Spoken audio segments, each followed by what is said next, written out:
Aunque parezca mentira, las herramientas principales de un mago no son ni sus cajas con doble fondo ni sus barajas marcadas, sino las limitaciones, los puntos débiles del cerebro humano.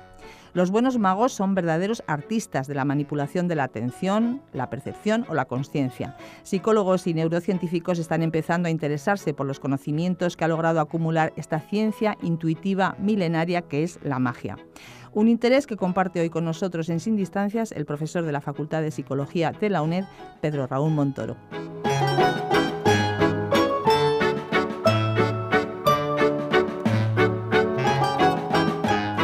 Pedro Raúl Montoro, profesor de Psicología de la Percepción de la UNED. Bienvenido un día más a Sin Distancias. Buenos días, Maite, muchas gracias. ¿Desde cuándo y por qué este interés de la psicología y la neurociencia por la magia y el ilusionismo? Pues es un interés muy reciente de la última década y de hecho se concentra el interés en muy poquitas personas y de hecho podemos decir que la principal pionera, iniciadora del estudio de esta posible relación entre magia y psicología o magia y neurociencia es una científica española, una científica gallega, es Susana Martínez Conde, que en la actualidad trabaja en Estados Unidos y que ha sido la que más interés ha tenido en aprovechar los recursos que la magia ofrece, las oportunidades que la magia ofrece para intentar cumplir con el objetivo básico de la neurociencia, de la psicología y de otras ciencias del comportamiento, que es entender la mente humana, el comportamiento humano. Bueno, la magia es un arte milenario. Sin duda, sí, la magia, como bien dices, es un arte milenario. Ya parece ser que los egipcios hacían algún tipo de trucos. Durante la Edad Media tuvo un desarrollo mucho más profundo y ya en el siglo XIX en adelante, con grandes figuras de la magia, algunas las conocemos todos, ¿no? Por ejemplo, Houdini, el gran Houdini, ¿no? Pues se desarrolló hasta el nivel que ha alcanzado hoy en día, ¿eh? Podemos decir que es un arte, pero también en cierto modo podemos decir que es una ciencia intuitiva, en la que lo que se procura es intentar aprovechar las limitaciones y sesgos de procesamiento de los seres humanos para lograr esos imposibles fascinantes, como a veces uno de los mejores magos que existen en la actualidad, que es Juan Tamariz, conocido por todos aquí en nuestro país, pero también internacionalmente. Como digo, él define la magia como el imposible fascinante. Pues bien, la magia, como digo, es un arte que lo que intenta es piratear o hackear el cerebro humano, acceder a sus limitaciones para poder sorprendernos a través del control de la atención, de la conciencia, de la percepción de nuestros pensamientos, para llevar al espectador allí donde justo no tiene que mirar para que se pueda obrar ese milagro, ¿no? Ese imposible que es el truco de magia. La neurociencia, por otro lado, es una disciplina mucho más joven, es una disciplina que, bueno, la mayoría de estudiosos del tema sitúan como primera figura importante en Santiago Ramón y Cajal. Quizá fue el primer neurocientífico, o por lo menos el padre de la neurociencia moderna, así que estamos hablando de poco más de un siglo, de existencia de la misma. Y en los últimos años es cuando se está produciendo esta interacción, esta integración o este intento por parte de la neurociencia y la psicología y otras ciencias del comportamiento de utilizar los conocimientos que los magos han acumulado durante tanto tiempo, es verdad que con un interés más práctico, más aplicado, para ahondar en el conocimiento del funcionamiento del cerebro humano, de la mente humana. Entonces, los magos tienen bastante que enseñar a la neurociencia. Sí, la verdad es que se puede considerar que la magia es algo así como una especie de psicología aplicada o de psicología pragmática, intuitiva, es decir, sin preocuparse muchas veces de cuál es el mecanismo concreto que está operando. Lo que más le preocupa es realmente conseguir engañar al cerebro humano, sin preocuparse, como digo, de cuáles son los mecanismos concretos que están actuando. Pero lo más importante es que los magos, al fin y al cabo, cuando hacen sus rutinas, cuando desarrollan sus trucos, en realidad están desarrollando algo así como robustos experimentos de psicología o robustos experimentos de comportamiento que además ponen a prueba todas las noches de actuación ante una gran cantidad de público y además un público que es muy suspicaz, un público que está deseando descubrir cuál es el truco, cuál es el secreto de esa ilusión que se está produciendo y a pesar de contar con esa expectativa tan adversa, actitud tan adversa por parte de los espectadores, los buenos magos consiguen que los trucos funcionen una y otra vez y consiguen pues ese imposible fascinante del que antes hablábamos. Sí, vamos, los magos son los verdaderos manipuladores, ¿no?, de la atención y de la percepción, podríamos decir. No, está perfectamente definido, Maite, efectivamente. Son artistas de la manipulación, de la atención, de la percepción y de la consciencia. Y esto nos permite, además, poder desterrar pues algunos prejuicios o algunos lugares comunes que existen en la magia. Muchas veces se dice, bueno, los magos lo que consiguen es hacer trucos tan rápido de manera que no podamos percibirlos. A veces se dice, pues la mano es más rápida que el ojo, ¿no? Bueno, pues en realidad la mayoría de trucos que realizan los magos ocurren a una velocidad normal.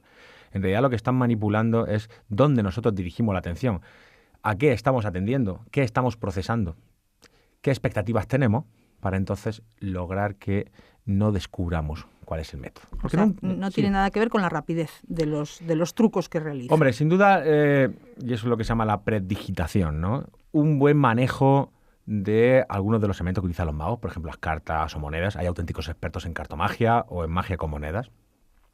Por ejemplo, Juan Tamariz es un gran experto en cartomagia, uno de los mejores del mundo, ¿no?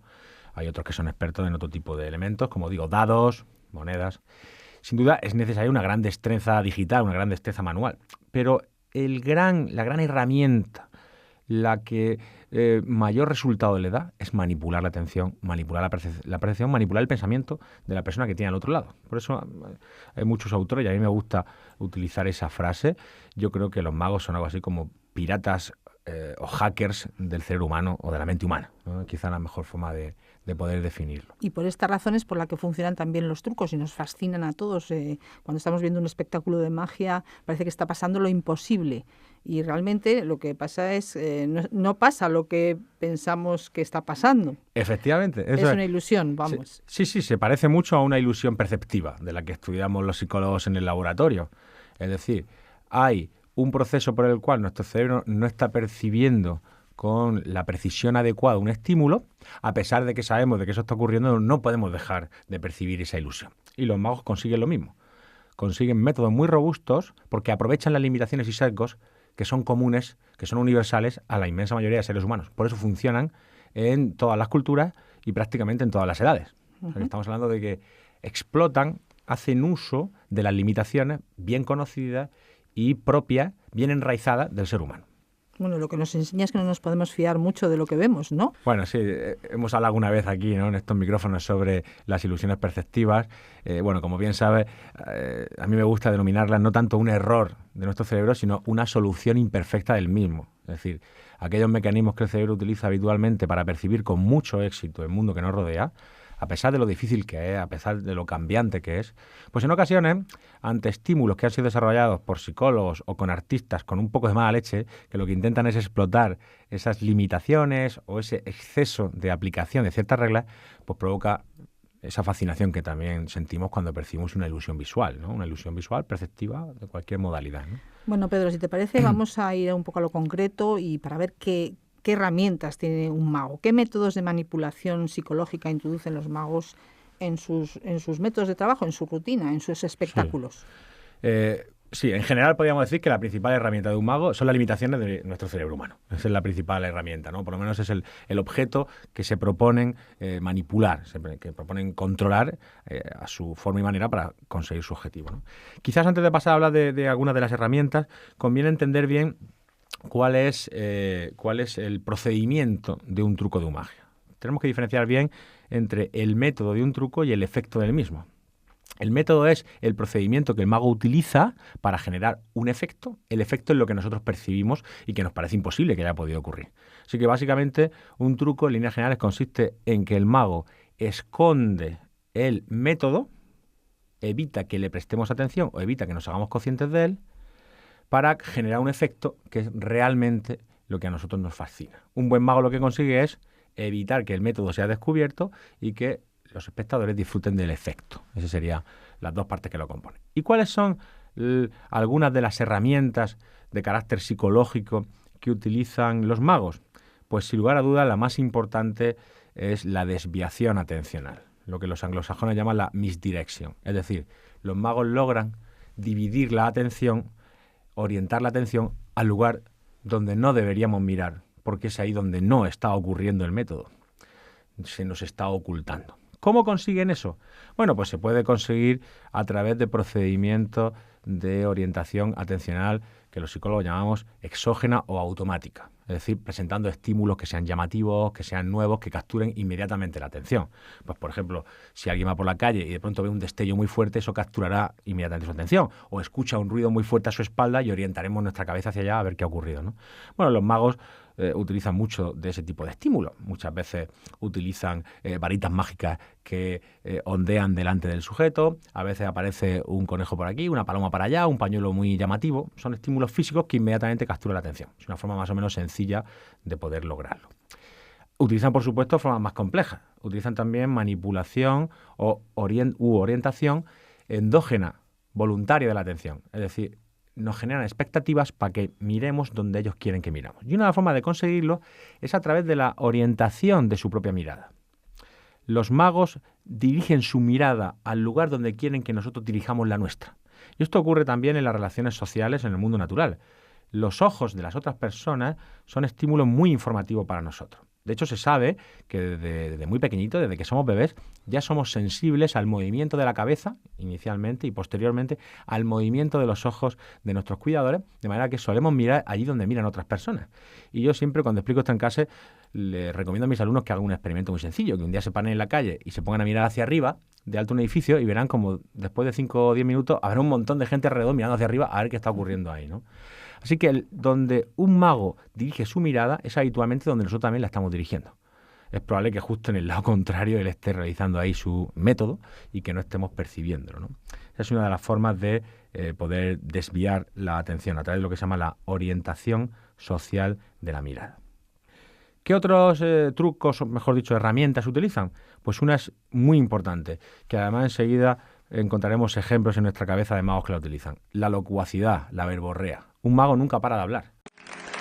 Y ahora viene lo más difícil. Hasta ahora nosotros sabíamos cuál era la carta, vosotros, yo no. Pero vosotros sí, el cochecito también, porque por eso lo dejé ahí, porque es la y Pablo la carta. Entonces, es una de estas. ¿Te importa mezclar? Es suficiente. Un mago está continuamente dando instrucciones, está continuamente generando expectativas en la persona que se está sometiendo al truco y en los espectadores. Está continuamente sobrecargando nuestra memoria de trabajo, nuestra memoria a corto plazo, con cantidad de información, la mayoría de ella irrelevante, que lo que provoca es que de nuevo no seamos capaces de darnos cuenta de todo lo que está ocurriendo. Satura nuestro sistema a través de esa capacidad de hablar continuamente. Y relacionado con esto está también el uso del humor. No es casualidad que muchos de los más importantes magos sean grandísimos humoristas. De nuevo traigo aquí el ejemplo de Juan Tamariz. Es muy buen mago, pero también es muy buen humorista. Aparte de que el humor contribuye al espectáculo, el humor también se utiliza en ese caso como una herramienta más. Hay un mago norteamericano muy conocido, se llama Johnny Thompson, el gran Thompsoni, que es un nombre artístico, que suele trabajar en Las Vegas, que él dice que cuando consigue que el espectador ríe, es como que de pronto se para el tiempo y que es capaz de conseguir cualquier cosa cuando alguien está riendo.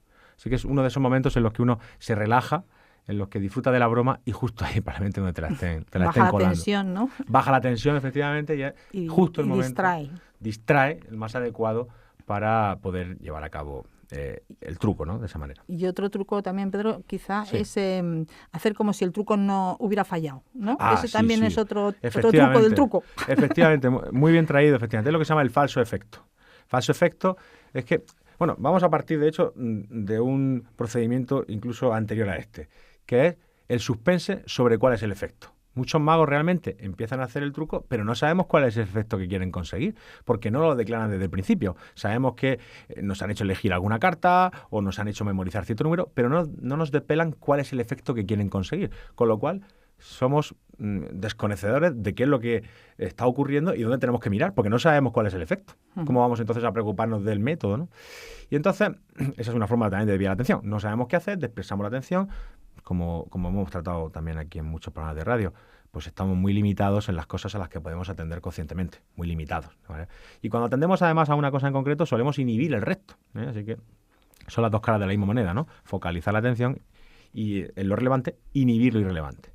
Y como tú bien decías, una segunda versión de este suspense con respecto al efecto es que el mago realiza un efecto de pronto parece que ha fallado, que no ha sacado la carta que el sujeto había elegido, no dice el número que había pensado, y es que realmente ese no era el genuino efecto. Mientras tanto, está aplicando el método y entonces nos sorprende con un efecto en el que sí aparece esa carta, en el que sí aparece ese número. Es otra forma de poder engañar, de poder hackear al cerebro humano. También la desviación temporal, dilatar en el tiempo la aplicación del método y el suceso del efecto. Quiero decir, muchas veces un mago realiza el truco en los primeros momentos de su rutina. Luego se dedica a hacer otras cosas, a distraer, a bromear, y pasado un tiempo es cuando entonces revela el efecto. Es posible que ese truco ya esté realizado de hace mucho tiempo. Es decir, ese billete que aparece dentro del limón, ¿no? Que a veces también cuando corto el limón, pues a lo mejor estaba desde los primeros minutos del truco. Y 5 o 10 minutos después, entonces lo desvela. Al separarnos en el tiempo, nos cuesta mucho el poder correlacionar esos dos eventos y entonces nos cuesta mucho poder encontrar la solución. Hombre, si ese truco se volviera a presentar una y otra vez, es posible que cada vez estuviéramos más cercanos de poder descubrirlo. Pero pese a todo, los trucos son muy robustos a el descubrimiento por nuestra parte, porque, como digo, explotan características que son prácticamente universales a todos los seres humanos. Y todas esas cosas que pasan en el espectáculo pues tienen su principio psicológico. Eso es la parte más interesante, es decir, en dos vertientes principales. Una, utilizar los trucos que los magos realizan como experimentos en el laboratorio, de una forma más controlada, para poder comprobar cuáles son los principios que subyacen al éxito de los trucos de magia. Y por otro lado, él también comprobar por qué ciertos trucos funcionan a través de los mecanismos que deben explicarlo. ¿Por qué funciona un truco? Pues esa es una forma de intentar estudiarlo en el laboratorio partiendo del efecto que consigue. Así que uno está basado en el método, otro basado en el efecto que se consigue. Ambos son muy útiles y aparte genera un tipo de ciencia que tiene un potencial divulgativo muy importante, porque realmente es de esos campos de la ciencia que es divertido y que podemos aprender al mismo tiempo que nos divertimos, ¿no? O sea que... Si hablamos de otros métodos y otras herramientas que utilizan los magos, bueno, no hemos hablado de las ilusiones cognitivas, ¿no? De cómo es posible que aparezcan y desaparezcan cosas. Por ejemplo, hay un famoso truco que es el del gorila, ¿no? Aparece un gorila en el escenario que muchas personas no ven. ¿Cómo es posible que algo, un efecto, un estímulo visual tan real y una cosa tan grande como un gorila pueda pasar desapercibido? Efectivamente. Este vídeo del gorila es un vídeo muy famoso. No fue realizado por magos, sino por psicólogos, pero en realidad el fundamento efectivamente es el mismo. Es un tipo de ilusión cognitiva en la que lo que ocurre es que se manipula la atención para generar lo que se llama una ceguera inatencional, que es uno de los procedimientos que utilizan continuamente los magos. O sea que atiendes a algo en concreto y hace que eso inhiba el resto, y en ese resto está el método que está haciendo el mago, ¿no? Sí, el famoso vídeo del gorila parte de un estudio de dos psicólogos norteamericanos, son Daniel Simons y Christopher Chabris. Los dos, por cierto, han publicado un libro que está traducido al castellano, muy interesante, sobre las limitaciones de la atención, de la memoria y del pensamiento en el ser humano, que se llama El gorila invisible, en la editorial RBA Editores. Es un libro muy recomendable, es un libro de psicología muy recomendable y que explica mucho de los fundamentos que también utilizan y que explotan los magos, ¿no? Este vídeo del gorila lo pueden ver nuestros oyentes por internet. Hay varias versiones.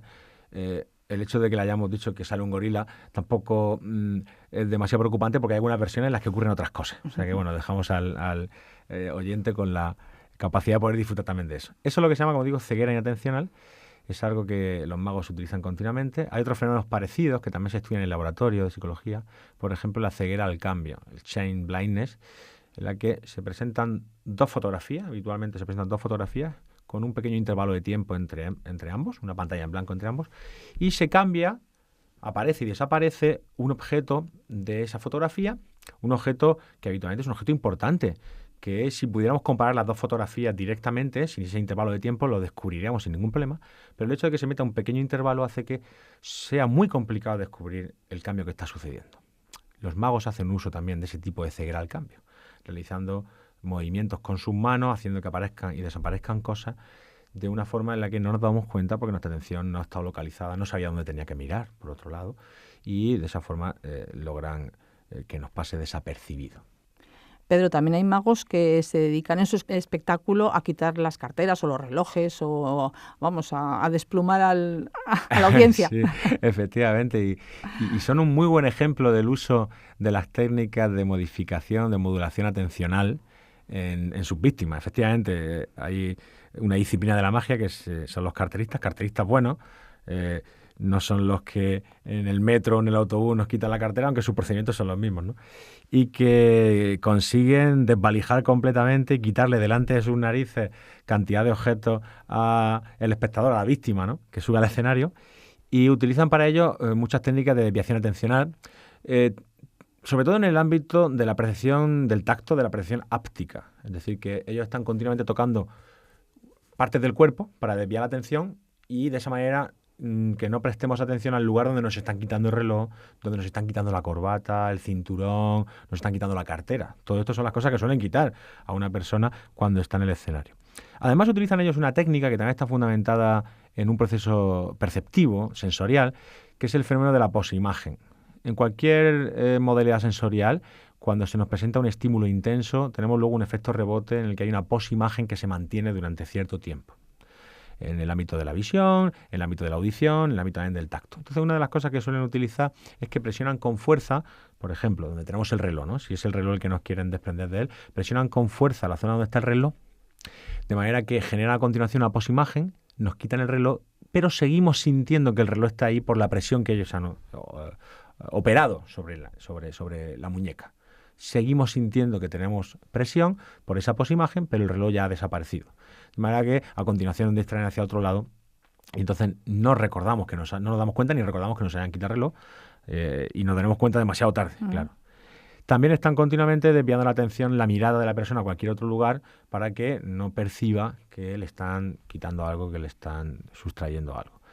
Así que sin duda alguna son los magos que quizás explotan con mayor claridad la desviación atencional en varias modalidades, no solamente la visual, que es la que quizás nos parece más habitual, sino también la táctil.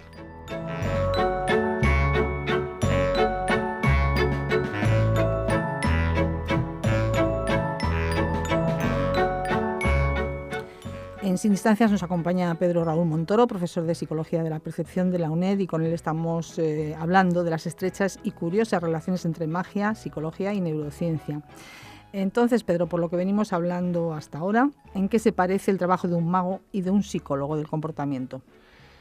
Pues sí, la verdad es que un mago actúa como si fuera un científico. Un científico, antes lo decía, con una intención aplicada, una intención pragmática. Su objetivo no es el conocimiento en sí mismo, su objetivo es el lograr que el truco sea exitoso. De manera que los magos también están continuamente sometiendo a prueba nuevas rutinas, nuevos trucos, es decir, están haciendo, por así decirlo, investigación empírica con el mismo, están probando cosas nuevas, tienen también ese punto de creatividad que deben tener los científicos, y también suelen reunirse en congresos de magia, en certámenes de magia, aunque es verdad que los magos no cumplen con esa característica de publicidad de sus resultados con la misma facilidad que un científico. Un científico está deseando publicar los resultados que ha obtenido, está deseando indicar cuál es el nuevo procedimiento experimental que ha utilizado. Los magos siempre han tenido un mayor secretismo a la hora de comunicar sus trucos.